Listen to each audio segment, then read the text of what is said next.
In today's tutorial, I'm going to show you how to make this adorable little flower. So it's really simple to make. Just grab yourself some yarn and a hook. And we're first going to make a magic circle. And then we're going to chain 3.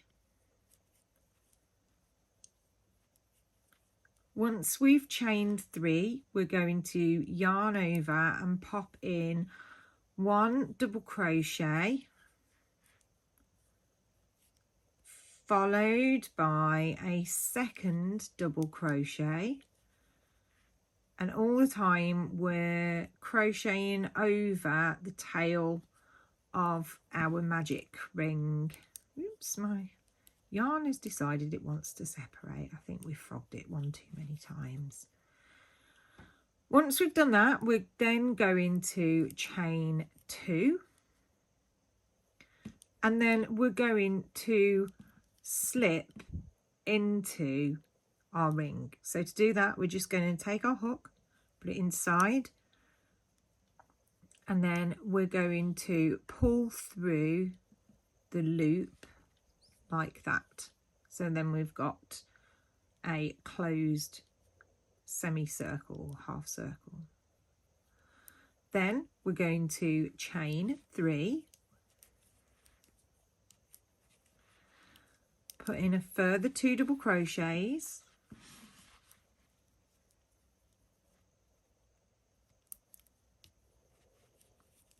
one, 2,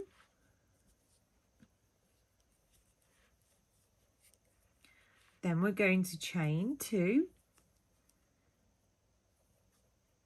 oops. Then, like I showed you, we're then going to slip into our circle. Then, once again, we're going to chain 3. We're again going to put in 2 further double crochets into our magic ring.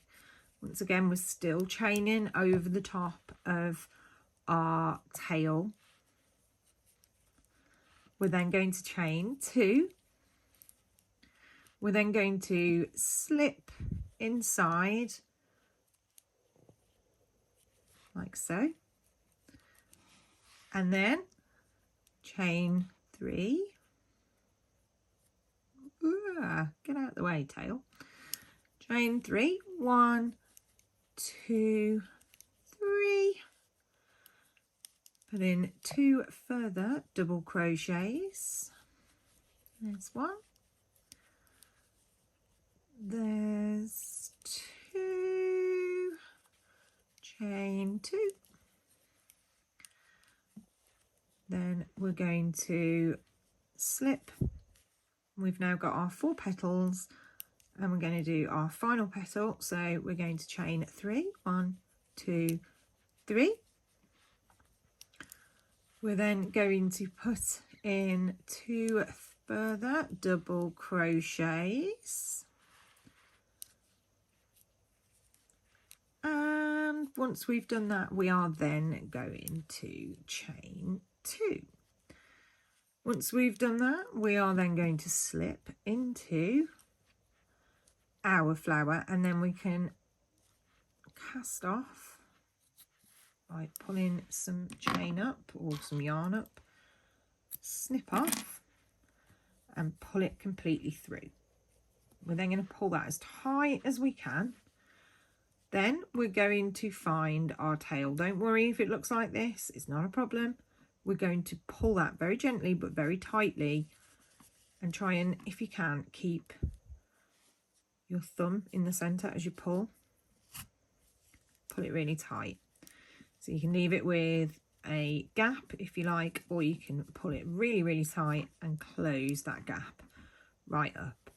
All you need to do now is weave in your ends, or if you want to tie it to a hair clip, you will have 2 little threads that hang down so that you can sew it or attach it to something. So if you was going to attach it to a jumper or you was going to attach it to a hair clip, you could leave those on to attach later, which is what I'm going to do. So I hope that helps. Have fun and enjoy making your new crochet flowers.